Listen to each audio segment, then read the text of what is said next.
तुम्हाला माहिती आहे का की एमएमए बेस मोनोमर बॅन का झाले? FDA ने अप्रूव्हल बॅन का केले एमएमए बेस मोनोमरचं? प्रीवियस व्हिडिओ मध्ये आपण बघितलं होतं history of acrylic nails. Methyl methacrylate means MMA base monomer 1960 ला एमएमए बेस मोनोमर बॅन झालं सगळ्याच कंट्रीज मध्ये. हेल्थ हजार्ड्स किंवा क्लायंटलाही किंवा नेल टेक्निशियनलाही ते सेफ्टी नाहीयेत.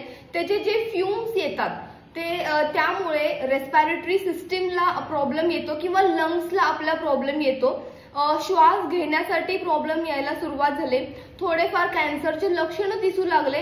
ते जे फ्यूम्स आहेत मोनोमरचे ते खूपच स्ट्रॉंग असल्यामुळे एमएमए बेस मोनोमर FDA ने बॅन केलेलं आहे. आणि non flexible means MMA base monomer खूप हार्ड आहे. हार्ड असल्यामुळे जे काही आपल्या नेलवरती आपण ॲक्रेलिकचे नेल्स करतो ते रिमूव्ह करताना आपल्याला खूप जोर लावावे लागते किंवा ते आपल्याला ड्रिल मशीनने आपल्याला रिमूव्ह करावे लागतात. त्यामुळे आपले नेल प्लेट जे आहे ते खूप वीक व्हायला चालू होतं. स्किन आणि nail damage causes allergic reactions means आपल्याला नेलला इरिटेशन होतं किंवा एक ॲलर्जिक रिॲक्शन्स आपल्या स्किनला होते.